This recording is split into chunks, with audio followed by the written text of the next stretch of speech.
Thank you for that wonderful message of the song. Although Ma'am Alona is officially retired from her work in church, she committed to still help us with the musical numbers up to December. Good morning, Kakapsat! What a relief to have a wonderful morning after a long, tedious weather. In that we praise God for this wonderful morning. And the other Sunday, it was a stormy Sunday. And everyone knows that that was my first time to overtime in my preaching. Naglabit-gabit niya. And then all the while kat lukas niya talaga nga nalapit tapos ang tutulog at hanggang nga masikutan di oras siya. Actually, hindi nagtugawag ijay, hindi kita rin mo uy, 2040. Nasya ka talaga ijay. Sapay ijay lesson 20 malam, ijay men's fellowship. Lesson 20 kung kadagit ni men kat. When you deliver a sermon, you start on time and you end on time. So nakakatawa na ijay. And well, siguro na ito ijay effect ijay Binyal Conference. Of course, our speaker Laturilla, he was in his advanced age. And he would always emphasize ijay preaching na that when we preach, we should preach as if it is our last time to preach. So kasi siguro no apay na attitude di pa nagkasama nagijay lalakay niya. Tapos siyempre kat kas nga last time mo, so itan mo ang aminan niya. But then hindi lunch tayo at ano tiyan, pasagin ngayon nga maululaw na division niya. So kung panapos na nakwada, well, when nag-question we cannot limit the time niya because maminsan we are moved by the Holy Spirit, but then we should also be considerate. Siguro nga dahil ang tirason na apay ngahan na uso mo na iti fasting niya. Tagawin, titatao tatakit managsakit eh. No lumabas niya, meal time mo talagang ang ulaw-ulaw ka niya. So nga, in the workers' prayer time nagsasawan ng mayat na agit-agit tayo di clock dito eh. Kanya, dati clock dita. Kanya, ada yung unay na dyan, at oras di dyan. Ano makita niya. So, hindi ba, nanipay dyan digital clock so ni Pastor Drew in kami ng iman. So, ang kayo na agalalan niya. Awan lang ganun ni nagturot na namin baga kakas dyan. So, that we will not be offended no, at signal kayo dyan. Lalo na overtime, okay lang siguro, may alas 12 ang bukas dyan, alas 12 nga talaga nga nalabusan agad. I promise you, anak na ma-embarrass, no? Kinada di alarm clock po. So anyway, may pagkiti dyan nga experience nga paglalagsakan na yun. So anyway, we are now on the third book nga insulat ni Moses. So that we are going through the books of the Bible, wherein we would like to prove that all the books of the Bible emphasizes that there is only one way of salvation. And the salvation is of all time. Yeah. So that we have discovered even from the book of Genesis nga na-introduce ni Giant, iti may panggap, iti panakaisalakan ni Kristo Jesus. So that we have said, the whole book is the book of our Lord Jesus Christ. That about the Lord Jesus Christ is not only written in the four Gospels, Matthew, Mark, Luke, John, but He is the central theme of all the books of the Bible. So that, as we have seen in the book of Genesis, of course, we know that 26 generations had passed before God revealed to Moses the beginning of time, the beginning of the universe, and then the last part of Genesis is the record of how God prepared already where the Savior would be born. So that in the book of Genesis, we have seen that the Lord Jesus Christ is a anti-type or the contrast type on Adam. So that in Adam is the type of Christ as the head of the creation, so that Christ is the head of the new spiritual creation. It says in Romans 5:12, wherefore as by one man sin entered into the world, and death by sin, and so death passed upon all men, for that all have sinned. Ibig sabihin doon, through Adam, sin entered into the world, but for another man who will be coming the second Adam, who is the Lord Jesus Christ, Romans 5:19, for as by one man's disobedience many were made sinners, so by the obedience of one shall many be made righteous. And there are other types, but the most prominent type of the Lord Jesus Christ is not only Adam, but the offering of Abel, a blood sacrifice that points to the covering of our sin, where the word atonement is derived. Yan. So sa Genesis pa lang ay doon na natin makikita ang ebidensya wherein there is no other salvation but by blood. This is portrayed by the shedding of blood. The shedding of blood. Hindi pa nila kilala si Kristo Jesus during that time. But they know there is a Savior who will be born, who will be the Lamb of God, whose blood would be shed as the payment for our sins. And then, of course, in the book of Exodus, the miracles that had happened there was actually known by the Gentile world. So that they fear the Israelites because they know they have a powerful God, and by then they understood the plan of God. And then in the history of Israel, we know that some followed, even made a way to be at peace with Israel because they recognized the power of God.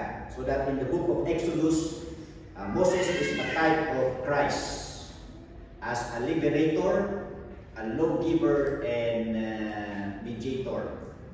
So both are kinsman redeemers who were endangered in infancy, renounced their power to serve others. And another type of the Lord Jesus Christ in the book of Exodus is Exodus itself.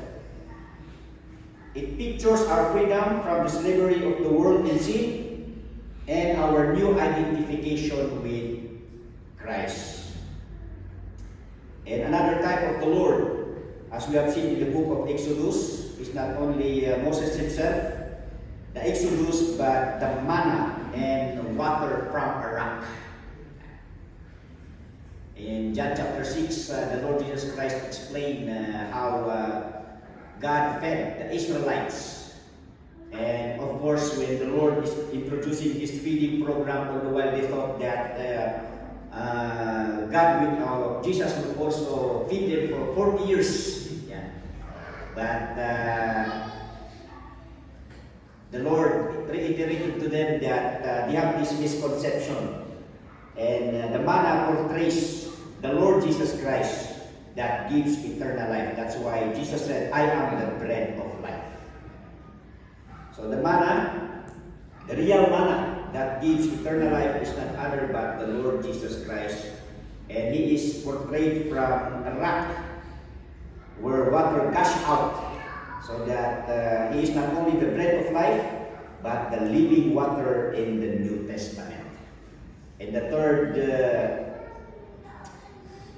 type of the Lord Jesus Christ, or the fourth type, is the tabernacle. So the tabernacle portrays our admission to the Holy of Holies through Christ, who satisfied the demand of holiness through a perfect sacrifice of himself. That is the gist of the portrayal of the tabernacle on the Lord Jesus Christ. Okay? So now let's go to our third book, Leviticus. Of course, the author of Leviticus is none other than Moses, and the date is just an approximate there. And secondly, the name of the book. Bakit Leviticus? Ano ba ang ibig sabihin ng Leviticus? So, the name of the book, Leviticus, receives its name from the Septuagint. It means relating to the Levites. Ayan. It was derived from the tribe of Levi. So, the Levites were descendants of Levi. Sino itong Levi? He is the third son of Jacob. Pangatlong anak ni Jacob. From the 12 tribes of Israel, Israel, Reuben, Simeon, Judah, Dan, Naphtali, Gad, Asher, Issachar, Zebulun, and Joseph. So nung pinili na ni God yung tribe ni Levi to have their full-time ministry in the administration of the rituals in the tabernacle, so that kinuha ni God sila, mag-concentrate sila sa trabaho doon sa tabernacle. So ibig sabihin, nabawasan yung 12 tribes ng isa, di ba? But then to solve that, because God promised a double portion for Joseph, so naging dalawa yung tribe ni Joseph, and the person of Ephraim and Manasseh. Kaya nakumpleto yung 12 tribes.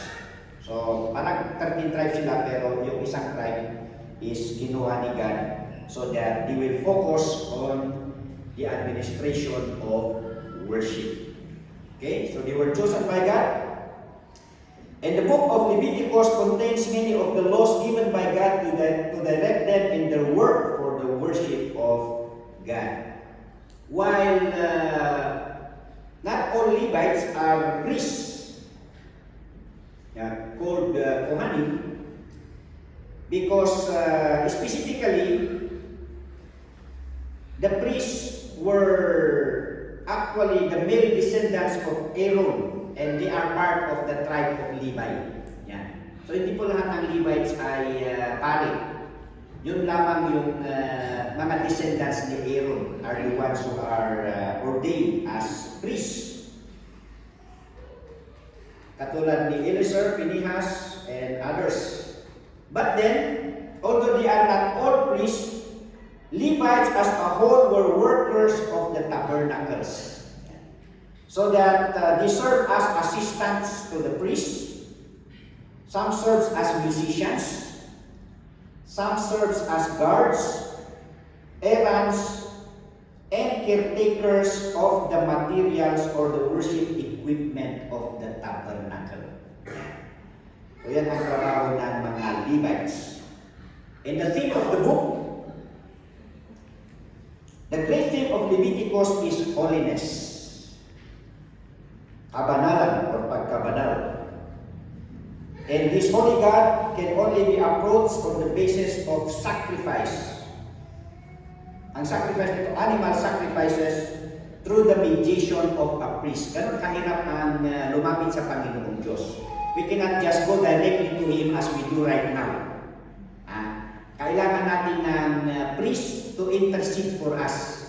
And before we approach God, we should bring animal sacrifices, and then we do the offering, and then the priest would mediate for the sake of us. Yan. So, timang ibaba. And then we will wait of the answer of God through the priest himself. Yan. And then holiness is mentioned 152 times in the book, more than any other book of the Bible. And Leviticus was designed to teach Israel, number one, how to worship and walk with God. Yan. Kaya magandang pag-aralan yung Leviticus. How do we worship the Lord? and our life before Him. And second, not only designed to teach how to worship and walk with God, but how the nation was to fulfill its calling as a nation of priests. So this is where we derive our one of our Baptist distinctives, letter P, priesthood of believers. So then it originated with the ministries of the Levites as a nation of priests. So the directives given in the book of Leviticus showed Israel was to walk before God as a holy people. And Leviticus was originally a guidebook of a holy living for the Israelites. And the key verses,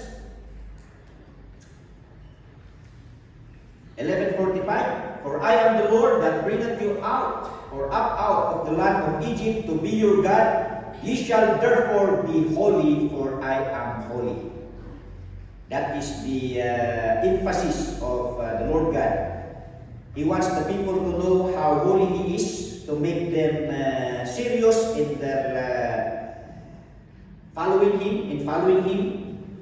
Leviticus 19:2, speak unto all the congregation of the children of Israel, and say unto them, Ye shall be holy, for I the Lord your God am holy. Seryoso na attribute ng Panginoong Diyos.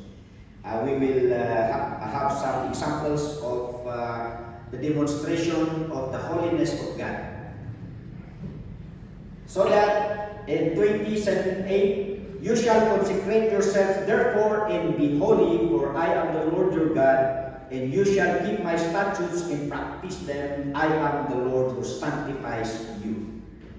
Kaya kailangan na pag lumapit tayo sa Panginoong Diyos ay kailangan malinis tayo.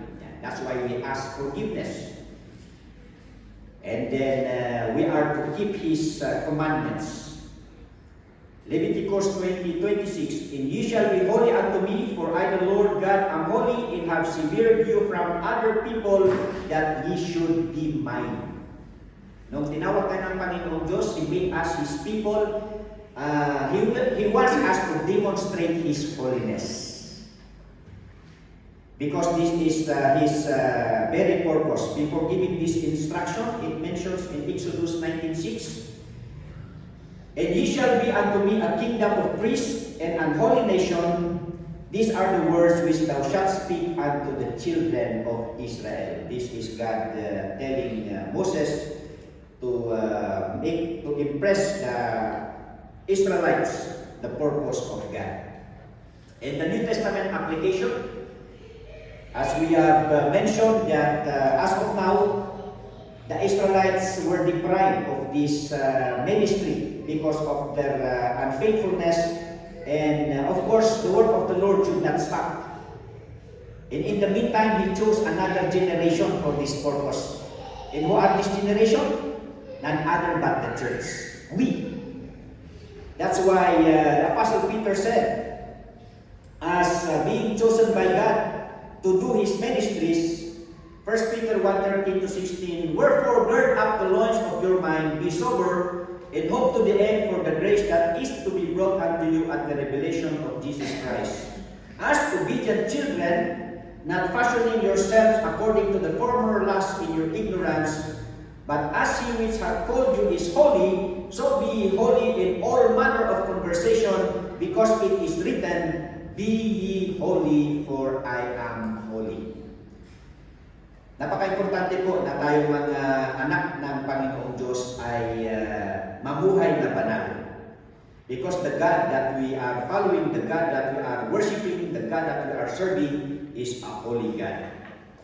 1 Peter chapter 2, 9-10. But ye are a chosen generation, a royal priesthood, an holy nation, a peculiar people. I like that word peculiar, means special. Of course, we were made special by the Lord, by His sanctification, by His justification.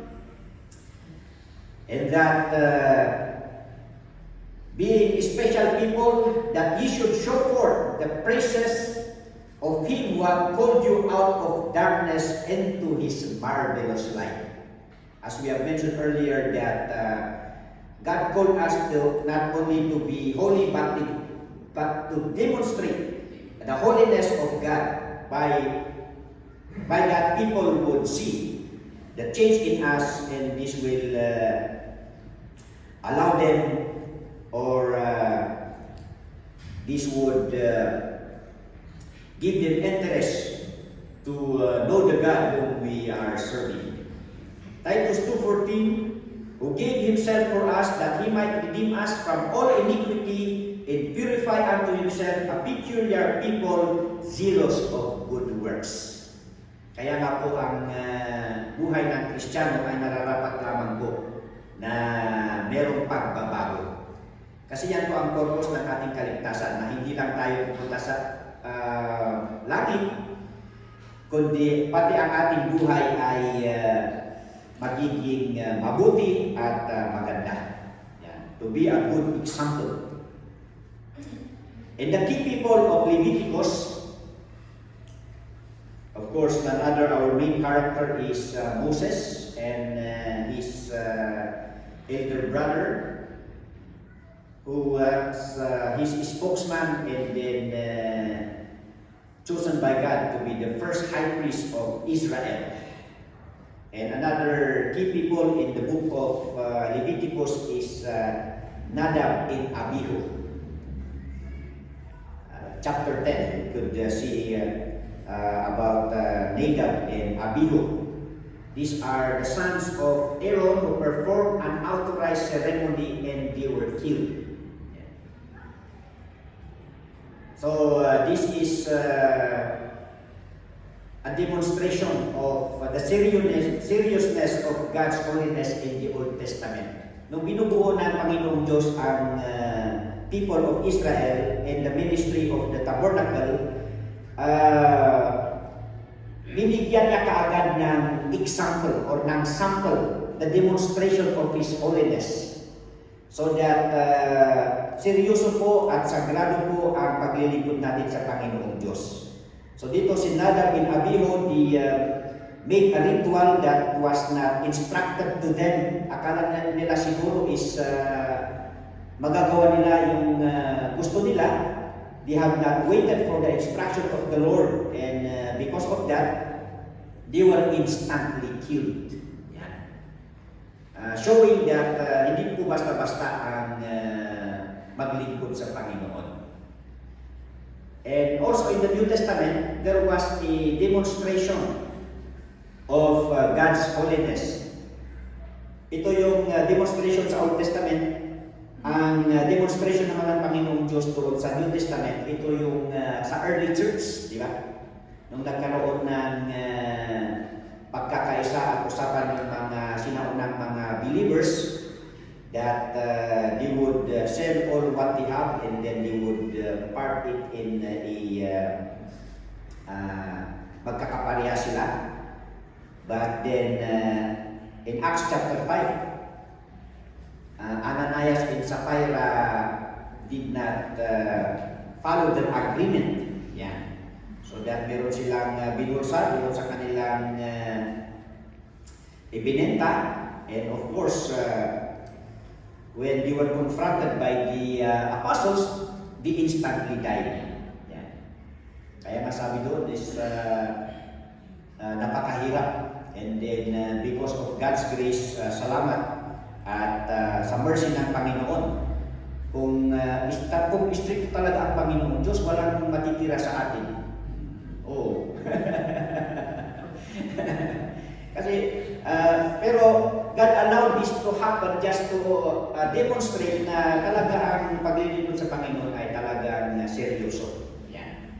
At kailangan talagang tumupad tayo sa salita ng Panginoong Diyos, and then let us keep ourselves. Seryosohin natin na mabuhay tayo na banal sa Panginoon. Okay? And then another key person, Eliezer and Ithamar. Because of the death of Nadab and Abihu, then of course Aaron cannot do all the work, and of course his other sons were ordained also as priest during that time. Okay, the outline of Leviticus. The two clear division of the book of Leviticus is about sacrifice and sanctification. So that letter A, the laws of sacrifice before God. That's chapter 1 to 7. And these animal sacrifices. Sa chapter 1, mababasa natin doon yung burnt offering. Yan. Burnt offering. And this burnt offering is to make payment for sins in general. Kaya sabi ko, we are privileged this time, no? Kasi nag-iba na yung form of our worship. Kasi ang worship ng mga Israelites is they bring animal sacrifices. Yan. At dito sa burnt offering, kailangan male offering ang mga ito. We will have the elucidation later. And in chapter 2, there is what you call the grain offering or the meal offering. This is to show honor and respect to God. In chapter 3, fellowship or peace offering. This is to express gratitude to God. And there are basically 5 offering that is mentioned in chapter 1 to 7. The fourth one is sin offering, to make payment for an intentional sin or uncleanness, recklessness, neglect, and thoughtlessness. And the other one is guilt offering. This is a payment for sin to God if you have offended others, if you have injured others, and you must repay the other person for this matter. So that there are laws given how to conduct these animal sacrifices. And in chapter 8 to 10, these are the laws for the priests.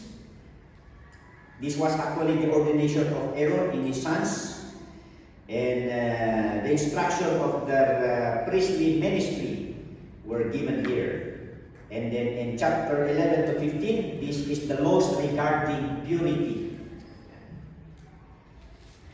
This is where the clean and unclean foods were instructed. And there was also the ritual for childbirth purification. Because in the laws of the Israelites, blood is one of the issues. Kaya nga pag ang anak ng babae ay lalaki, kailangan munang ma-quarantine siya ng 7 days. Yan. So doon nagsimula yung pagka-quarantine. Kasi sa kanila, unclean ang dugo. Pag lalaki or boy ang bata, so that mananatili muna doon sa bahay ang babae, and then on the 8th day, doon na si-circumcise yung bata. This happened actually with the Lord Jesus Christ, nung pinanganak si Jesus Christ, di ba? So that Mary has to be quarantined for 7 days, and on the 8th day, the child was circumcised, and plus 33 days. Then Joseph and Mary brought the Lord Jesus Christ to the temple for the dedication or for the purification. Pero pag baby girl, doble ang quarantine niya. Yan.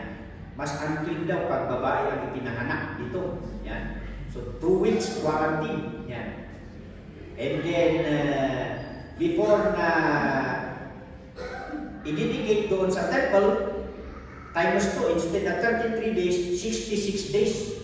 So parang mas matagal yung dedication ng baby girl. Pero anyway, these regulations actually were health purposes. Kung bakit, kasi may nagtanong sa akin about the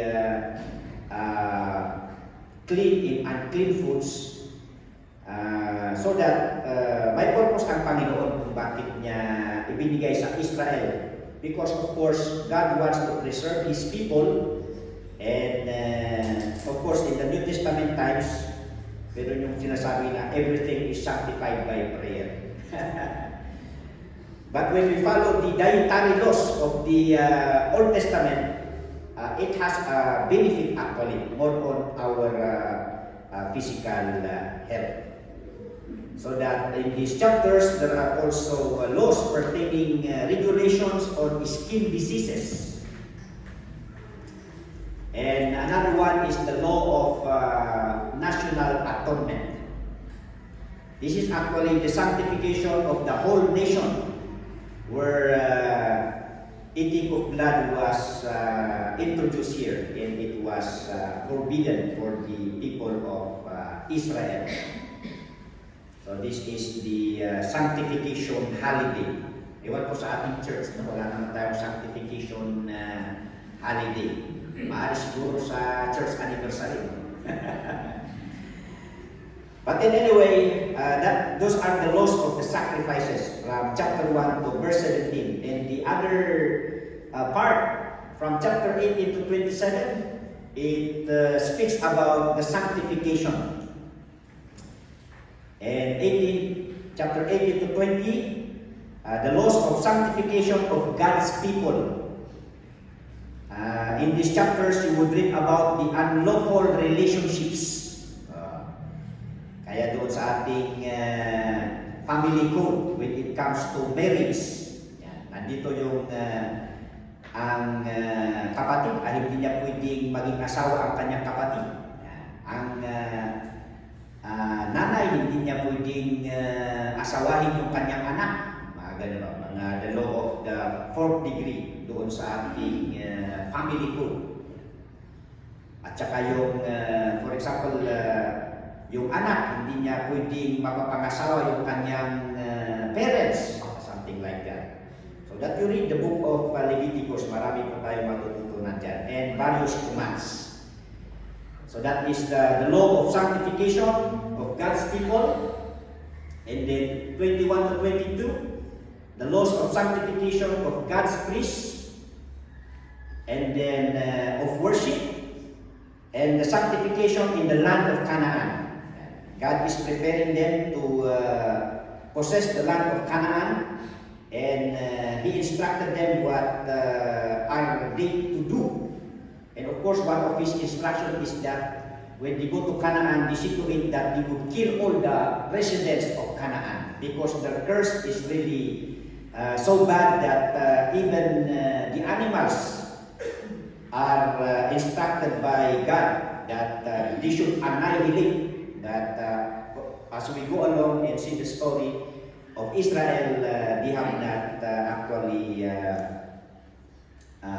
followed all. So this give them the problems later. And then the laws of sanctification in vows,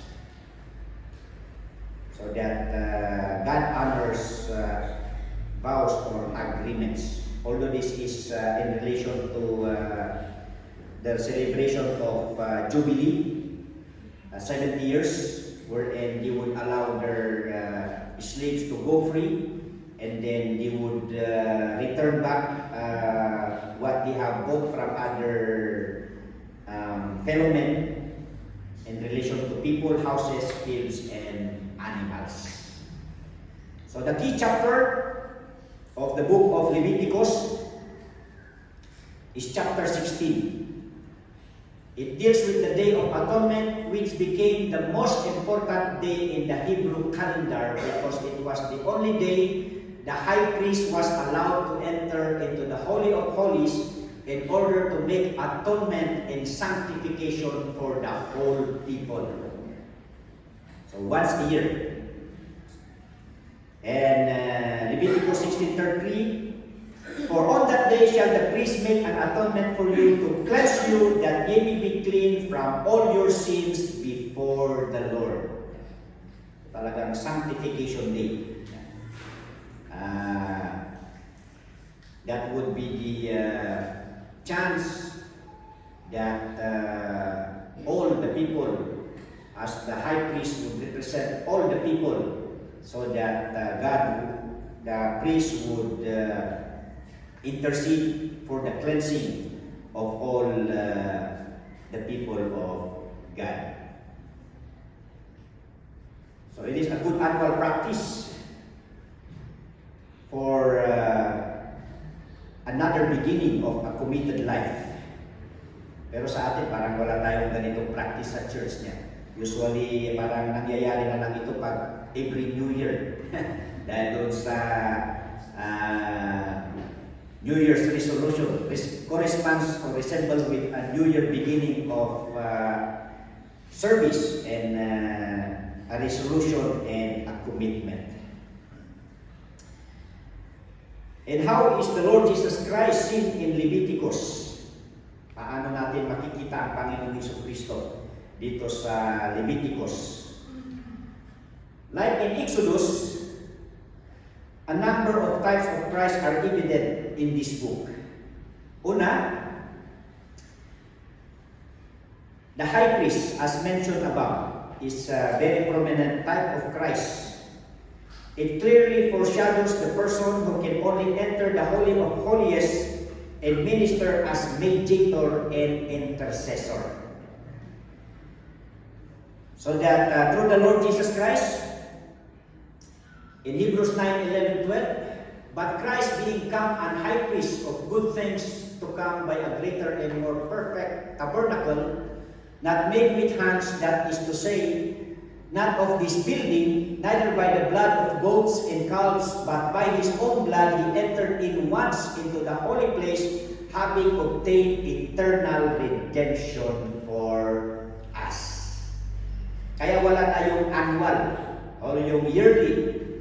So that nung ang Panginoong Jesus ay namatay, you remember when he declared on the cross, it is finished. And what happened to the temple? The veil was rent, di ba? Yung division ng Holy of Holies doon sa holy place. And of course, the blood of the Lord Jesus Christ satisfied the demand of holiness. And that's why the veil was ripped. And through the Lord Jesus Christ, that we have now entered and we can enter the holy presence of God. Hebrews 9:24-26, for Christ is not entered into the holy places made with hands, which are the figures of the true, but into heaven itself, now to appear in the presence of God for us. Nor yet that he should offer himself often, as the high priest entereth into the holy place every year with blood of others, for then must he often have suffered since the foundation of the world, but now once in the end of the world hath he appeared to put away sin by the sacrifice of himself. So it pictures the day when the Lord Jesus Christ would break the separation between the presence of God and our sin. And it was already fulfilled.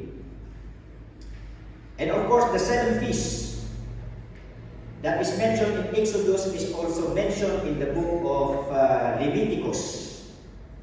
And what are these 7 feasts that portrays some aspect of the Savior? Of course, the Passover. The Passover, the feast of the Passover, this is the story where the Israelites need to kill perfect lamb and then put the blood on their doorposts, so that when the angel of death during that night would come, so that he would not kill every house that has this blood on their doorposts, it would spare their first child.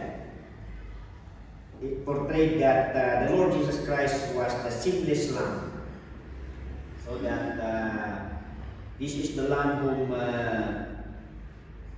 John the Baptist announced, the Lamb of God that takes away the sin of the world. And another one is the unleavened bread. The unleavened bread speaks of the grieving or the grief for Christ's suffering in death. And the first fruit speaks of the resurrection of the Lord Jesus Christ. As we have mentioned before, that the souls of those who die before the resurrection of the Lord Jesus Christ will be gathered in Abraham's bosom. That's why we have the story of the Lord Jesus Christ in Luke chapter 16. Doon pumupunta yung mga kaluluwa ng mga sinaunang mananampalataya. But when the Lord Jesus Christ died and He resurrected, then He brought the souls from Abraham's bosom. So ngayon, pag tayo ay namatay, hindi na tayo pumunta doon sa Abraham's bosom, pero diretso na doon sa langit. Because walang makakapasok sa langit, instead, the Lord Jesus Christ, who is the first fruit. Yan. So that is the portrayal of the Lord Jesus Christ on this kind of feast. And then, fourth, the harvest, the feast of harvest. This is the fusion of the Jews and Gentile as one body of the Lord Jesus Christ. Kaya ang ginagawa ng pari is this, kumukuha siya ng leavened bread. Kasi yung leavened bread, yan ang Gentile, may halo. Yung unleavened bread, yung Hudyo. And then, hahawakan niya yung dalawang bread na yun, itataas niya as one bread. So parang isa na lang. But that is the prophetical message that one day, hindi lamang mga Israelites ang gagamitin ng Panginoon sa kanyang kaubasan, sa kanyang ministry, but then it speaks about the coming church, so that the church is composed of believing Jews and Gentiles as one body of the Lord Jesus Christ. And then another portrayal of the Lord Jesus is the Feast of the Trumpets. It features a day of rest when the Lord Jesus will return. Of course, in 1 Thessalonians, for the Lord Himself shall descend with a shout, with the voice of an archangel, and with the trumpet. The trumpet will surely sound. And of course, what a day that will be, as hymn says, that would be. What a joyous day. There would be a day of rest, for we will receive our rewards and we will reign with the Lord Jesus Christ in His coming kingdom. And another one, the Day of Atonement. It speaks of Christ as our vicarious sacrifice. Anong ibig sabihin ng vicarious? The word vicarious means substitutionary death. Instead of us dying for our sins, the Lord Jesus Christ took our place. Iso natin nagbalin nga, substitute. Yeah. So that is the Day of Atonement. And because of His substitutionary death, we are covered with His blood. Okay? And then, last feast is the Tabernacles. Yung tabernacle na ito, this is the actual tabernacle, the worship composition. Pero yung tabernacles na tinatawag dito, ito yung booths or yung mga tulda, yung temporary nga dwelling na, yung wilderness. Yan. So the live with tents before, of course, yung Kanaanan, then they made their own houses. But this Feast of Tabernacle expresses their temporary dwelling, which typify our temporary dwelling. Tayo na mga tao ngayon, actually yung ating mga katawan ay temporaryo. Sabi ni Apostle Paul, this is our 2 Corinthians 5:1. For we know that if our earthly house of His tabernacle were dissolved, there will come a time na itong tabernacle natin, our physical body, of course, will die, but we have this blessed hope. We have a building of God and house made not with hands, eternal in the heavens. Ang ibig sabihin nito is our glorified body, our soon glorified body. So ang Feast of the Tabernacle speaks of the temporary dwelling in the wilderness, and more permanent dwelling, of course, when adadan iti Canaan, but it typifies our physical bodies na temporary lang daytoy nga bagi. Na ayan ti kararwa tayo. Tano ang dito ni Apo Isus sukatan na daytoy iti bagi tayo, iti na inlangitan nga bagi. Yako na tayo na glorified body. Yan. Okay, so those are the 7 feasts that portrays some aspect of the Savior. And another one, the 5 offerings, which we have mentioned earlier, all typify the person and work of Christ in His sinless life, submission to the Father, that we might have fellowship with God. Ano yung 5 offerings na ito? How is the Lord Jesus Christ portrayed on these offerings? Number 1 is the burnt offering.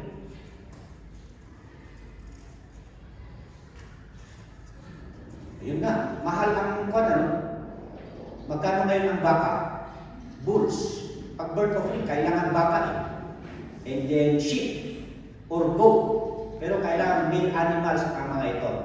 Pero it says there, and turtle dove or pigeon are offered according to the economic status of the person. Makita pa rin natin yung grace ng Panginoon, no? Hindi niya inuobliga na lahat kailangan baka. Ang sabi niya dito, sa mga mayayaman, dapat baka. Yan. Pag sa mga middle class, dapat ang dadalhin is kambing or karniro. Yan. Pero sa mahihirap, okay lang naman ang kalapati. Kaya nga nung dinala ni Joseph and Mary si Jesus Christ doon sa temple, ano yung animal offering nila? Pigeon. Yan, because of their economic status. Ayan. So nga, no kung ada tayo na lang ijay Old Testament kat ada ti baka ijay, ada ti kaldero ijay niya. So nga ijay, di ba nagaling si Jesus Christ doon sa temple kasi the people would come to worship and they need to bring their sacrifice according to their economic status. Kaya nga naging palengke yung sa labas ng temple. Yan. Kasi yung mga tao na tamad na silang mag-alaga. Kaya ang ginagawa na lang nila is hindi na sila nagdadala. Total, bili na lang tayo doon sa palengke. Naging palengke yung harapan ng templo. So yun na lang ang ginagawa nila is bumibili sila and then they make their sacrifice. Buti na lang natapos na lahat ang ibig sabihin ng blood sacrifice. Kaya hindi na natin kailangan magdala ng mga animals. Eh kung magdala pa tayo ng mga animals ngayon, kahit siguro kalapati, mahal na rin ang kalapati, di ba?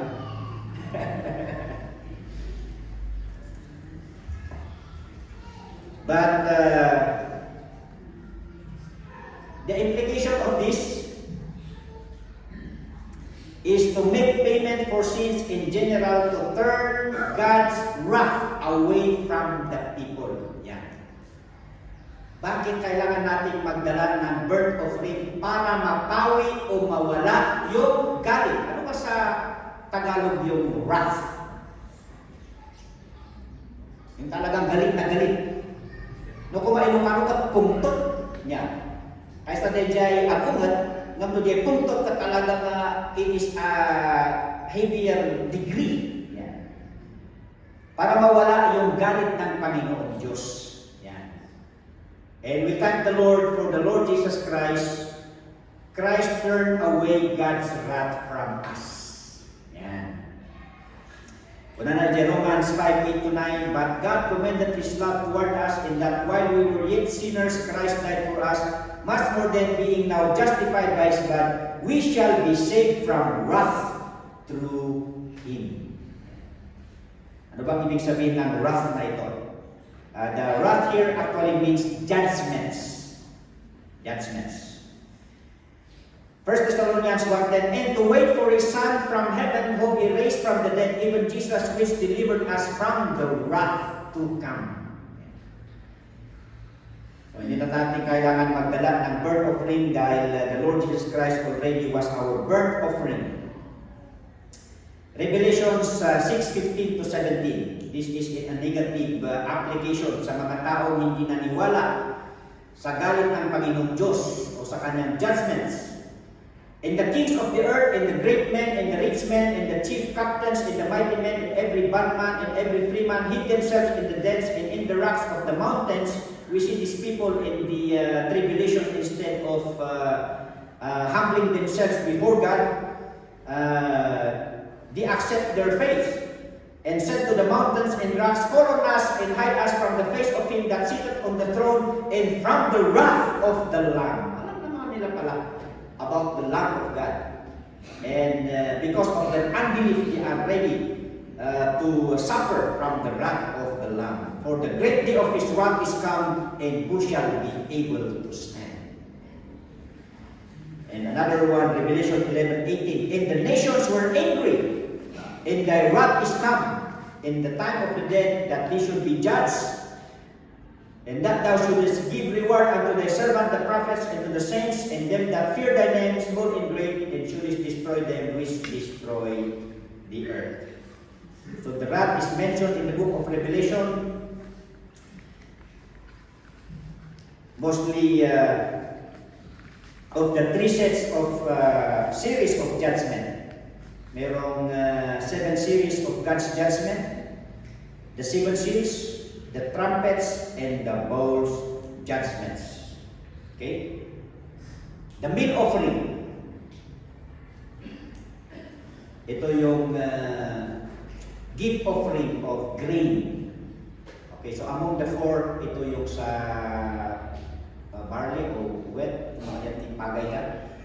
Grain, a vegetable sacrifice consisting of flour, oil, and frankincense, or a portion of grain is offered, and the rest is for the priest's consumption. Agal lang din pali a portion of it, and then he burn it for the Lord, and the other grain is for the consummation of provision para doon sa mga Levites who serve in the tabernacle.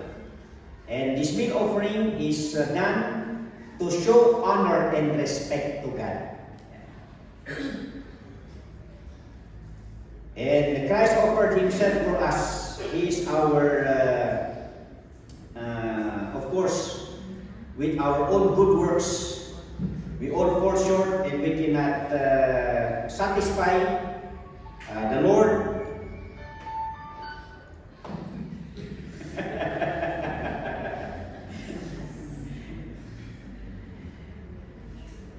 And He is already our offering. So that God cannot respect us because we are alienated and we have this animosity before God, and only God can accept us when we come to the Lord Jesus Christ. He is our appeasement.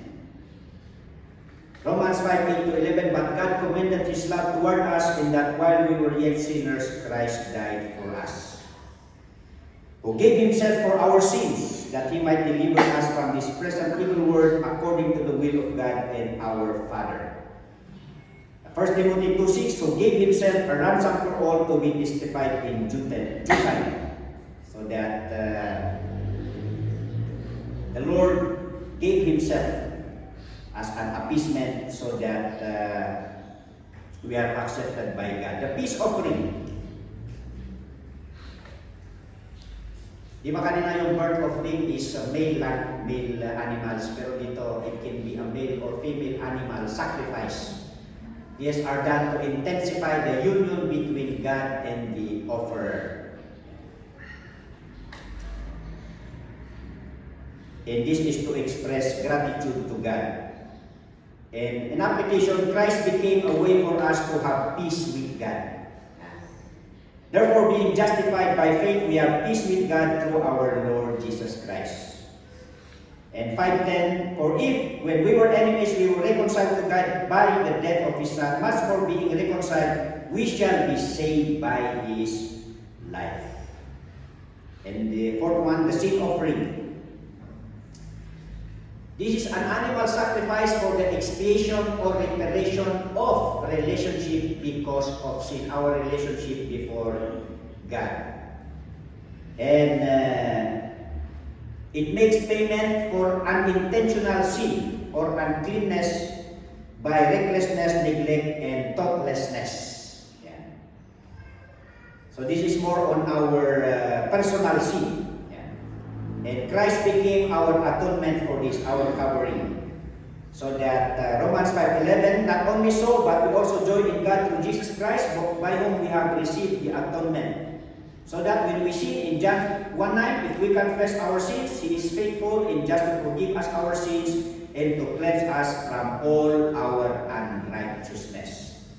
So this is a Old Testament refutation doon sa mga nagsasabi na sa kapanahonan natin ngayon, pag tayo ay nagkasala, ay wag na tayong humingi ng kapatawaran, di ba? Meron yung mga nagtuturo ng ganyan.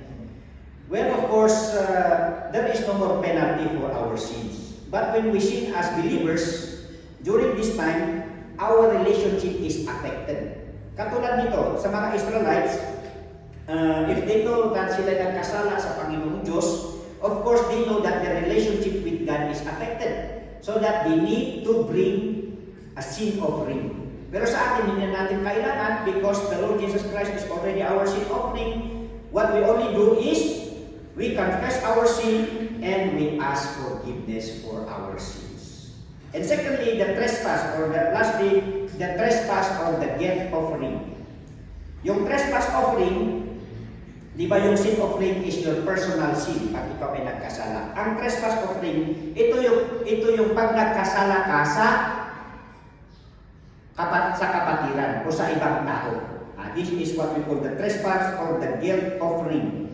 This is an animal sacrifice for an intentional transgression with others. So, kailangan mong mag-sacrifice sa Panginoon not only para maibalik yung relationship mo sa Panginoong Diyos, para din maipanubalik yung relationship mo sa kasama mo. So, this is a payment for sin with others, and there is also a penalty. The offended person needed to be repaid. Yeah. So this is another refutation of no longer asking forgiveness when sinning.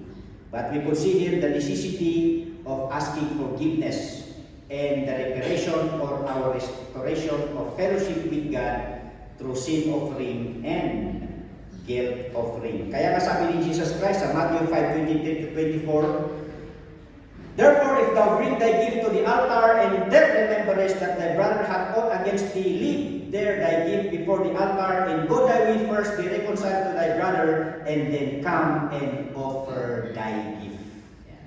Bago ka magkaroon ng animal sacrifice, pumunta ka muna sa kapatid mo. If you have offended him, ask forgiveness, so that when you do your sacrifice, then you will be forgiven. And of course, Christ's blood became a ransom for our sins, so that by asking forgiveness, then the Lord is just so faithful to forgive us our sins and to cleanse us from all our unrighteousness. For our conclusion, number one, the great theme of Leviticus, as mentioned, is holiness. Now that God removed His people from Egypt, which is a symbol of the world, He is now removing Egypt from them. Yan ang transition, di ba?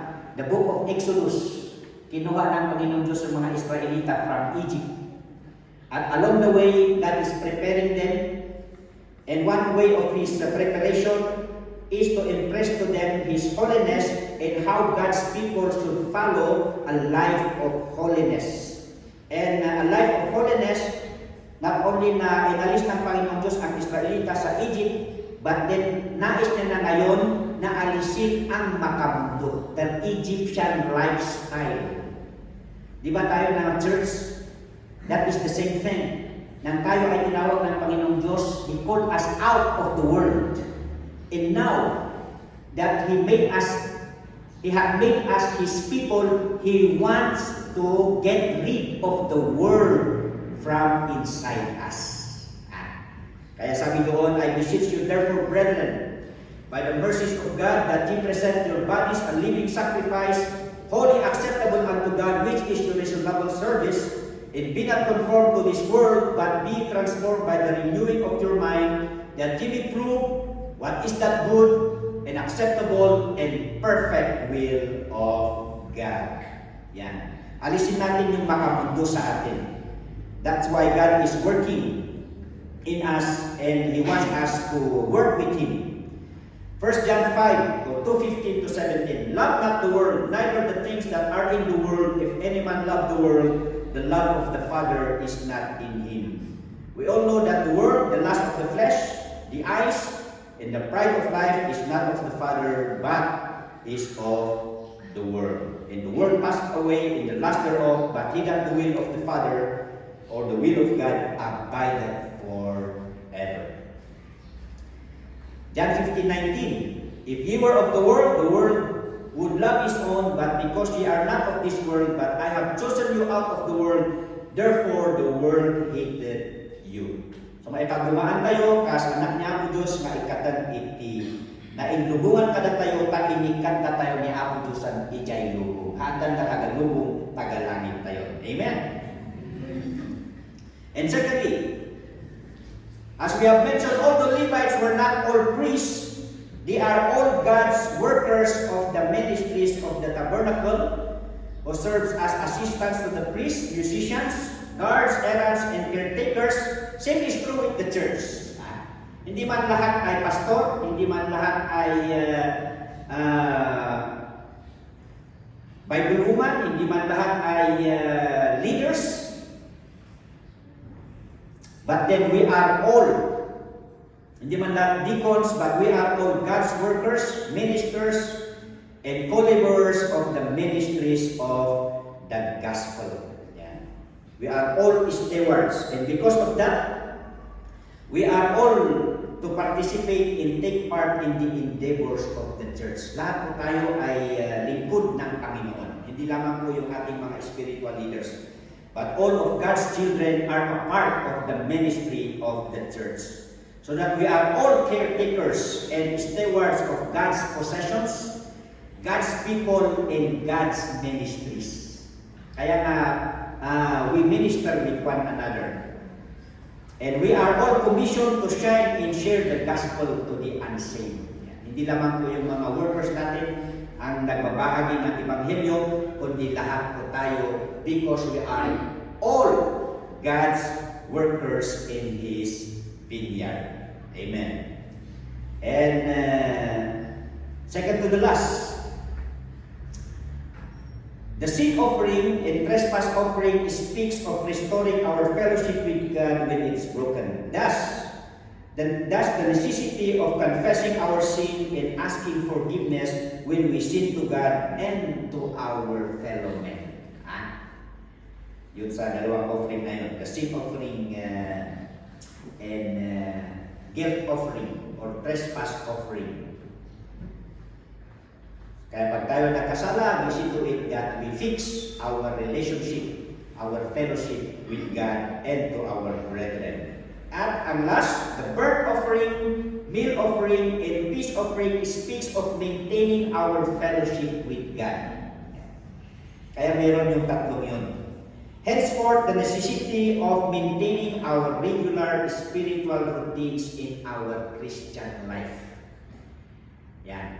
If we do those, they do those burnt offerings to maintain their fellowship, then tayo naman, although we do not practice these animal sacrifices anymore, but then we are bound also to do the routines that maintains our fellowship with the Lord.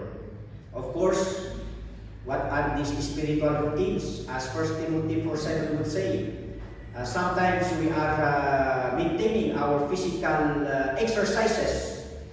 Although bodily exercise is not bad, but then sometimes we prioritize more on this kind of other activities, other kind of routines, exercises.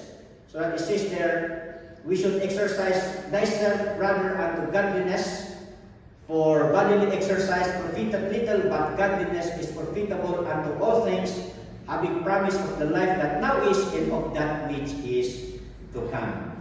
So mga kapatid, we are being reminded not to destroy our continuous fellowship, so that let us keep on with our prayer life, devotional life, our worship life. That's why we come every Sunday. And then we should not also neglect our fellowship that contributes to our spiritual growth and maintaining our relationship with God. Let's pray.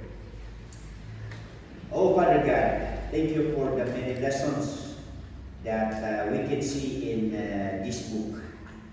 Truly that you have called us out of the world, so that you want us to be models and the ones whom you want to manifest a holy life. And by that, we ask your grace to keep working in our hearts, in our lives, that we may overcome the world that is controlling us, that keeps on tempting us to fall, so that we need your grace and mercies to preserve each and every one of us. And truly, that you have made us your special people, so that we are to protect, safeguard, and enhance our wonderful testimony as your children. Empower us, O Lord, and yes, every time we commit a mistake, we are humble enough to restore our relationship with you, and it is your will. Not only our relationship with you would be consistent, but among us, that if we love one another, the world would see that we are your disciples. And may we indeed keep up with the routines that maintains our fellowship with